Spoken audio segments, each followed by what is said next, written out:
Welcome to Biz Meds with Darris and Saad, where we give you the medications for your business. This podcast is all about the minimum effective doses you need to make a massive improvement in your business. Listen and enjoy.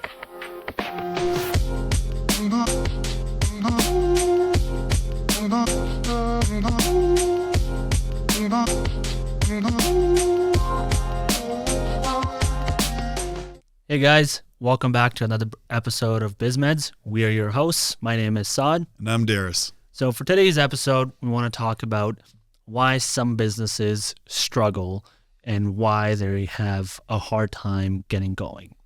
And it's not actually always the business' fault. It's your environment and your surroundings. And I know you're very passionate about this, Darris. As I am too, because I truly believe being in a space where you're trying to grow and your environment is what is suppressing you. How do you battle that? Sorry, it's just a very loaded question, right? That was a loaded question. I guess define environment. So when I say environment, you're the other businesses around you. Okay. Your competitors. Oh, we're diving right into this one. Okay. I see what we're doing. Okay. This is going to be a short podcast. I feel like it's not going to be enough time. It's going to be me ranting for 20, 30 minutes. Try not to rant. Okay. I think the one thing you do is you focus on you. You focus on all the things within your control. You cannot control what the other, let's say your competitors are doing. They have it out for you, whatever it is. You can't control that. You can only control what you can control. So you can control how you treat your customers. And it would depend on the business. So if you are, and you have a shop, and you have people that come in to purchase from you, then you can control that experience, right? You can control how you show up every day. You can control the value that you deliver and all those things, right? You can control how quickly you can deliver, how much easier you make it. Yeah. You can control all those things. And you don't falter your product at all throughout that entire. Well, yeah, you can continue developing and improving your product or service or whatever it is. You can control, that's the biggest thing in all of that is control what you can control. Where you're going to start to derail yourself is if you try to keep worrying about if that competitor is coming out for you. That is the surest way to make sure that you take your focus off the most important things. Right there. So as again, you've seen a lot of businesses, you've coached a lot of businesses.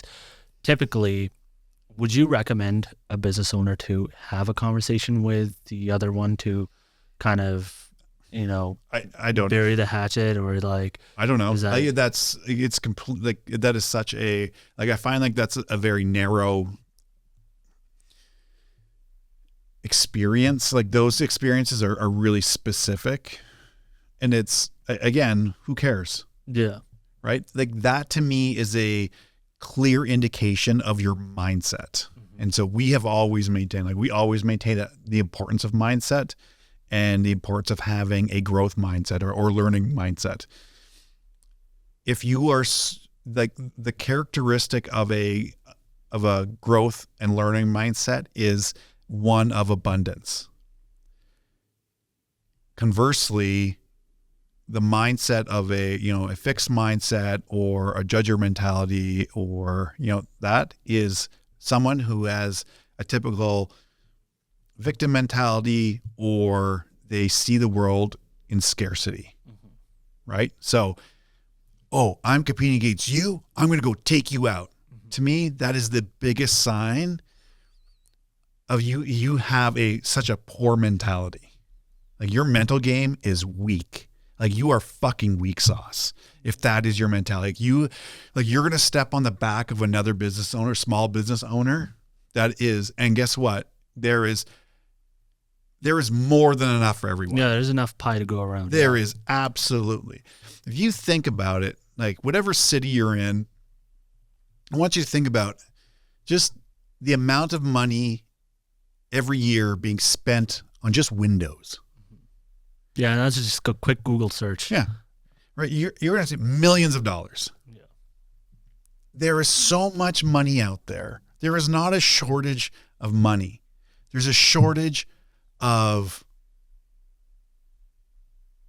strong mentality or an abundance mentality, abundance mindset. That's where your shortcoming is. Yeah. If you are so focused on trying to put another competitor out of business just for the sake that they're in the same space as you, instead of just focusing on yourself and being the best that people want to come to you, like I don't have a lot of respect for people like that, right? That actively do that because that mindset to me is like, that's the poorest mindset you could possibly have. And you said it perfectly at the beginning, because if you completely shut down the small guy and you take on even more, now you're, potentially your quality might hinder, your service might kind of start falling around because you have so much backlog.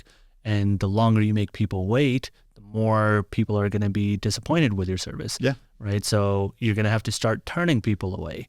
And I from my knowledge, what I've gathered is like a lot of times businesses, like you said, scarcity mindset, thinking that they're not going to have enough for the next year. Yeah. So continuing, like keeping it lined up so far down the road so that they have continuous business coming in for next year. Yeah. Instead of making the ones that they have, giving them the best service, ensuring that, a lot of businesses are word of mouth too.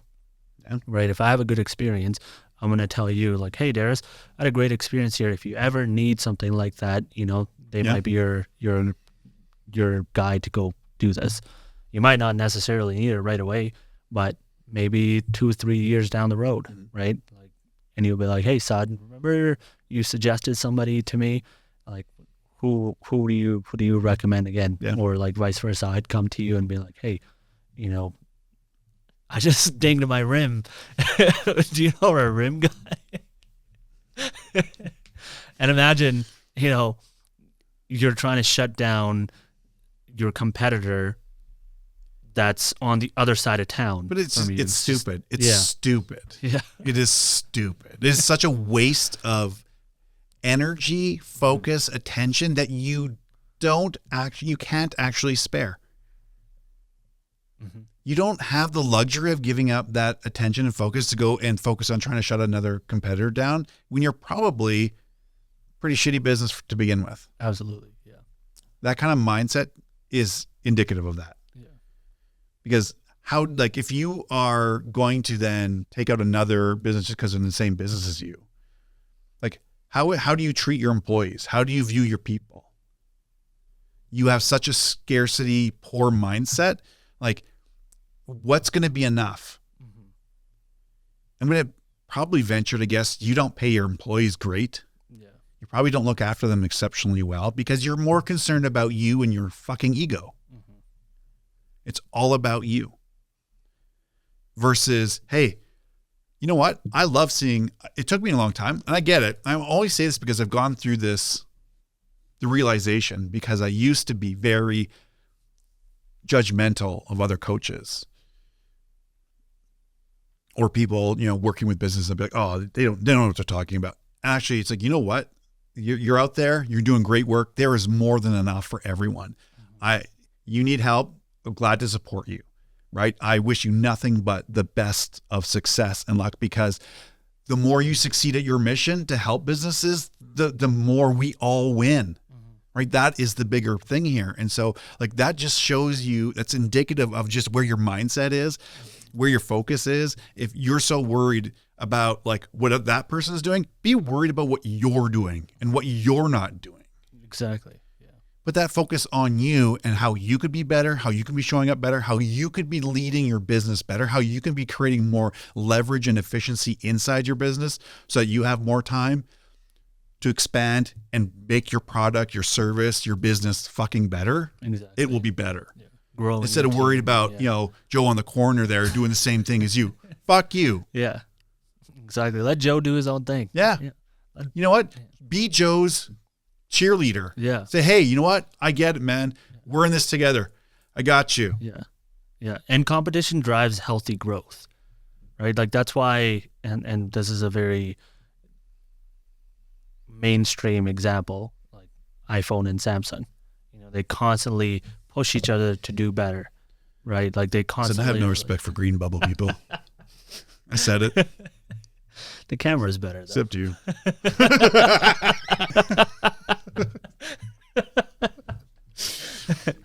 So that's one of the environmental factors. Yes. Other businesses trying to put you down.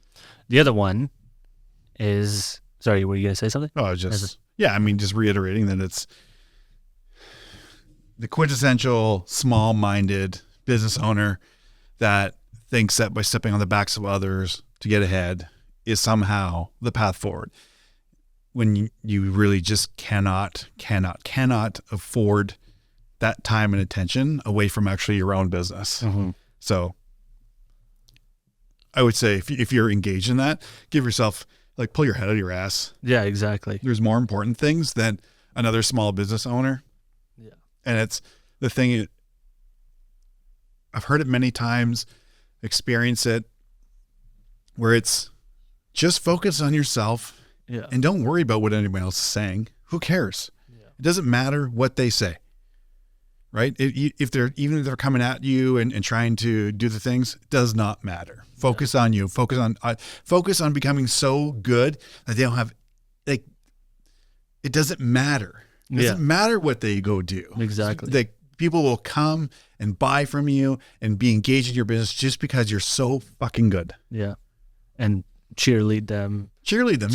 Kill people with kindness. Yeah. Even when we get shitty comments on our stuff, it's like, the initial reactions would be like, you're a dickhead. Yeah. Yeah. Right. But it's like, well, you know what? Thanks for taking the time. I'm sad. I'm actually sad that whatever happened is the thing that caused you to write this thing. Yeah. That's what you felt you had to do. Yeah. Okay, cool. So you got to express your opinion. I hope you feel better. Yeah. That doesn't change the world. Yeah. And I really like what you said there, because I've been around a business that they use similar things. Well, I'll be a bit more specific. So as a coffee business, they use similar coffee cups as another coffee shop. Okay. And one of the coffee shops ran out of coffee cups. Mm-hmm. And they thought they had some in stock, but they didn't. And instead of one of the businesses, their competitor, kind of just letting them have a shitty day and lose revenue for that day, they gave them the coffee cups. Yeah. And luckily, both companies didn't use like branded logoed coffee cups, just standard compostable. Yeah. So they just shared the coffee cups. Yeah. It's like, hey, in the future, if anything ever happens, like you... That is leadership. That's compassion. That's how we win together. Yeah. Because that is how we win together when the mission is bigger than just our petty little fucking egos. Yeah. And I know Harmozy said this in one of his podcasts before, where it's you and like your other competitors against the customers. And it's not like a battle against the customers. Yes, it is. No, it's how do we service them and give them the best product, right? How do we do the best for them? How do we give them a better. Exactly. Yeah. So back to what I was saying, that's one of the environmental factors. Yes. Another one is it kind of hides in plain sight because you don't think to fight back. It's your friends and family. Bring it. You don't think to fight back because... What are we fighting against? Well, negative comments. And when I say negative comments, like unintentionally, like, when you see your close friends struggling in a business, instead of encouraging them and showing them or helping them out where you might be able to help them out, you'll have comments like, oh man, just sell the business, just shut it down, like it's not working out. oh, dude, like you've put in a lot of energy into this and it's not going anywhere. Maybe like it wasn't meant to be. Yeah. I'd be like, okay, cool. When's the last time you ran a business? Never? Yeah. Okay, shut the fuck up. Square up. Square up. Yeah. Yeah. If you're going to allow your focus and attention to go on that, like whatever you focus on expands. Absolutely. So if you're going to put all your energy and attention and focus on that, then guess what? That is going to be the narrative that takes the most weight. Mm-hmm. It is a difficult thing. It's not an easy thing to develop thick skin and shed that and be able to push through. And we talked about grit and developing that skill of grit in the last episode. And that's really where you have to be able to push through. It's, you know what? Okay, great. My path is not your path. Don't put your thing on me. I know why I'm here. I believe in what I'm doing. And if I do that, then okay, I'm going to keep pushing forward. Mm-hmm. It's always easy to give up. Giving up is the easy thing. Oh yeah, just throw in the towel. Man. You know what? You gave it a good try. Did you? Did you really? Mm-hmm. I know when I first started my coaching company, man, I like to believe at the time I was giving it a really good try, but no, I was really distracted, scrolling Facebook, doing everything and doing all the busy things that made me feel good. But we're not growing the business. They were not helping the business grow by any stretch of the imagination. So it's like, okay, yeah, you can, but are you really doing what's required? And that comes back to mindset. Yeah. Right? Are you developing the mental toughness to continue to go on and endure and develop the skill of grit? And if you can't, well, maybe that is the better option for you. Mm-hmm. But for those of us and those of you who know why you're here and that the calling of entrepreneurship and being a business owner is much bigger and greater, then you owe it to yourself to not listen to those people. If they've not run a business, if they've never attempted anything in their life, who are they? Who are they to tell you and make you believe less of yourself? Don't own their shit. Don't own their shitty mindset. Don't own their shitty behaviors. Don't own their poorness. Yeah. And it's not like we're talking about, you have to go become ultra wealthy. That's not what we're talking about. Yeah. It's that whole idea of purpose. If you're here and you're listening, it's because you believe you have a bigger purpose, then go do that. And it may not mean that you're going to be, a billionaire. Honestly, that doesn't impress us. Yeah. It doesn't impress me. Yeah. But if you're out there to do something important and special, well, then get to fucking work. Yeah. And don't let those people hold you back because of, maybe they tried something and they gave up. And so they're now anchored on that. Yeah. Hopefully that answers. No, it's a good answer. Tough love episode. It's a good answer. Well, I mean, and it's important because these are also things that business owners face regularly, mm-hmm. and nobody really talks about it because, business owners are great at suffering in silence. Yeah. Right? Everyone believes that I don't know if it's they believe, but because they don't talk about it, their world is so small. It's about them, and they don't even really think that other business owners experience what they experience for whatever reason. And so they don't, until you start cracking that awareness open, and you're not alone. Like, you're not the first one to go through this. You won't be the last one. So you're not that special. Yeah. Yeah. You might be here to do something really special, and that's great, but your suffering's not special. Yeah. And this is going back to, like, in our first episode, we talked about this. We touched on it a little bit in cognitive overload. This is how you start going down the path of cognitive overload. Oh yeah. You just thoroughly, this will run a train on your cognitive load because it'll eat up so much of your capability or your finite cognitive resources, so your thinking resources. Yeah. Right? It's like your brain is like a computer. We've said that before. You just have a finite amount of processing power. Yeah. And everything that you give weight to it weighs on your prefrontal cortex, which does all your decision making and that. So the more you tax it and the more you're putting on it, it's just going to wear you down and cause you to crash. Exactly. And like you said, the more you think about the problem grows. Yes. Takes more of your mental CPU. Yep. And now your CPU is just, And then you're overwhelmed, Yeah. burned out, stressed out, depressed. Yeah.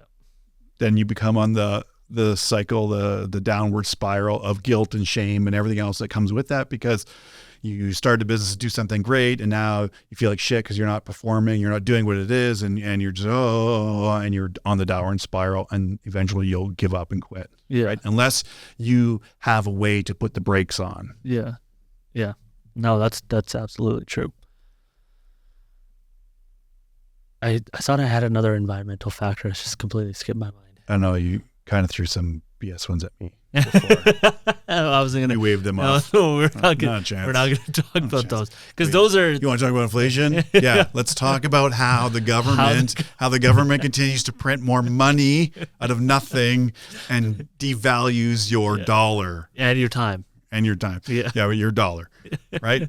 And the reason why things cost more isn't because they actually cost more. It's because your dollar is worth less. It's simple supply and demand economics. This is economics 101, econ 101, supply and demand. Increase the supply, the price goes down. Yep. It takes more to get the same thing. Like this is what happens when governments print money, right? They think, oh, we're stimulating the economy. No, you're putting a rush of real easy money into the economy, and guess what? Prices go up because it's just your dollar is worth less. Yeah. And then we talked about this a couple episodes ago about pricing. If you're not raising your prices to adjust for your increased costs, you're eating away at your profitability. So you have to be able to raise your prices to support at least that at a very minimum. Yeah. And then if you go back to when we first started the conversation, if you're making your product or service better, more value, when you're delivering more value, then you can charge more for it. And that's easier when you're in a non-commodity type business, right? Yeah. Which is why I don't necessarily love working with retail outlets and things like that. It's too commodity based. Yeah. Right. And so you just become one, like you're basically interchangeable with anybody else. So then it's much more difficult to differentiate yourself. Yeah. You can't say, well, we have great people. Every business believes they have great people. And then every business owner we talk to is like, oh, I can't find great people. I can't find another me. Yeah. The world doesn't need another you. They need the better version of you that you're supposed to be. I think those are the two big ones that I really wanted to talk about in this podcast. Is there anything else you wanted to? I mean, the world is our oyster. We can talk about anything. In your experience, like what is it that you see that business owners also struggle with outside of like those environmental factors? I don't know, self-sabotage. We've talked about this before. Okay. Self-sabotage, where they believe that they can do everything and then they end up doing nothing and just collectively just bring everybody down along with them and become the bottleneck, right? Yeah. Like we've talked about this before. We've also, you just talked about it, like not growing with the economy, not growing their product, not growing their offerings, not improving. Improving and I don't think, or maybe it's a function that business owners don't know how to work on the business, right? They don't actually understand what that means because it sounds very cliche. Oh, you have to work on your business. And then if that is the case and you hear it all the time, then why do so many business owners have such a hard time working on the business? What does working on the business mean? I think for me, what that means is you're now taking a step back. You're not working on the product. You're working on how to improve the product, expand the marketing, the selling, the connections piece. Like you're working bigger picture. You're not working specifically on the day-to-day where you're actually hands-on developing the product. Yeah, you're not doing. It's not the accounting. It's not it's the things that drive. It's the leverage. Yeah. Right. So how do you? This is things that when you do them, make other things either completely unnecessary or, right, they give so much of return for that energy that it becomes stupid to say, oh yeah, why wouldn't we do that? Yeah. Like, those are the things that we work on the business. They grow the business. It's not about, oh, well, I have to make sure we file our taxes. Yeah. Right. Those are important things. Yeah. Those are those are the regulatory things that they have to be done, but they don't provide value in growing the business. Yeah, absolutely.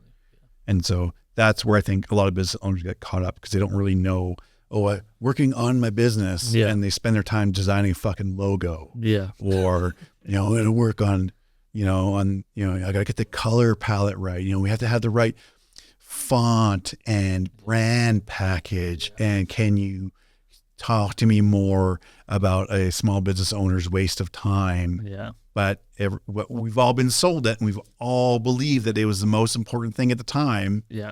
I remember agonizing over a logo and having the right branding package and what fonts and all these things. Is like, that's not making you money. Yeah, absolutely. Right? That does not make you money. At the end of the day, what people want is, can you solve my challenge, right? Like what's my emotional need, and can you solve it, and how quickly can you solve it and make how big is my pain, and how quickly can you make it go away? Yeah. Like, that's essentially what you're doing. And then people just automatically associate whatever logo, whatever thing that you've built with that solution. Yeah. Right? And it doesn't matter. Your brand becomes much more powerful later, but when you're starting, it doesn't matter. And guess what? You can go through, if you look at any major brands, they go through iterations of their logos. Yeah, just and touching it up a little bit. The bit, Coca-Cola one has changed. It's essentially the same, but it's gone through different iterations. Pepsi, such minor changes. Yeah, just they've all gone through changes. So don't be so naive to think that you're going to find the perfect logo and company name and branding name and all that stuff right off the get-go. Right? It's not, it doesn't matter as much as you think it does. For example, how many people are still using the very first email they ever created? No. But yeah. Hold on. I want to know how many people still have Hotmail addresses and have Hotmail addresses for their business. Like, when a domain is literally dirt cheap, spend a couple dollars, buy your domain, the proper domain, and get your email professional. Yeah, exactly. But yeah, back to what you were saying, as a business owner, your focus should be on bigger things. Like, how do you improve? So any business that's involved in supply chain, how do you improve the supply chain? How do you make it faster, less, kind of what Amazon did, solve that problem of getting things. Yeah, remove the roadblocks. They don't make shit. They just take stuff from other people and just get it to you faster. They find out what you make, and then they make their own and cut you out. Cut you out. Yeah. I mean, that's a model. Yeah. Yeah. Or whatever it is. Yeah. Well, that's, I don't really have anything else around the environmental factors and what. So what, at the end of the day, all of these things really come down to it's the overwhelming burnout, frustration, overwhelm, all those things that really are holding people back, are holding business owners back because of that distraction and all those things that are, they're making so many decisions in a day. All of those things continue to weigh, and you become more fatigued during the day. Mm-hmm. And so where you start out maybe a little bit fresher in the morning, and by the end of the day, you're like, oh my goodness, oh yeah, fine, go do that.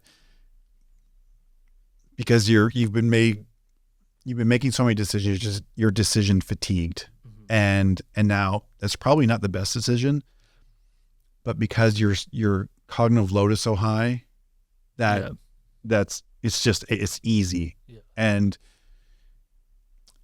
you see it when people are trying to eat healthy or eat, they're, trying to really clean up their diet and, I'm not going to snack at night. And when do most people snack? At night. At night, yeah. Why? Because your decision fatigue, it's when you call it willpower. Yeah. Right? but it's because your cognitive load so high during the day, and at the end of the day, you don't have that ability to make good decisions anymore. And so then what are you gonna do? Oh yeah, well I'm gonna go to the store and get a piece of cake. Yeah. Order in pizza. Because it's easy, right? Whereas normally in the beginning of the day when you started the day, like not a chance is that any of that happening. I'm dialed in, I got it all, I got my meals ready to go. None of that's happening. And at the end of the day, you're like, well, all bets are off. Yeah, it's the same thing that happens with your business. Yep. Diet starts Monday. Yeah, and then we expect that somehow it's magically going to be different. Yeah, in our business, it's the same thing happening. So unless you have a way to understand what's happening with your brain and then put things in place to reduce your cognitive load and start giving yourself your best step forward to deal with that stuff, you will continually run up against that thing. So if you're not dealing with that first, you won't even be able to get into flow. So we talk about flow a lot, but this is going to be one of your biggest flow blockers, is that you don't have enough mental bandwidth even be able to focus and get into flow. Yeah. So if you haven't done already, you're going to sign up on our website, or you're going to click in the link in the description, wherever you see this or hear it, and you're going to click on the link and you're going to go sign up. All you're going to do is put in your email. We're not going to spam you. You're going to get free access to the Burnout to Breakthrough Masterclass, the Neuroscience Masterclass to reclaim control of your life, where we're going to give you neuroscience-backed strategies to reduce cognitive load and reclaim your life. That's what you're going to do, right? You're going to do that now.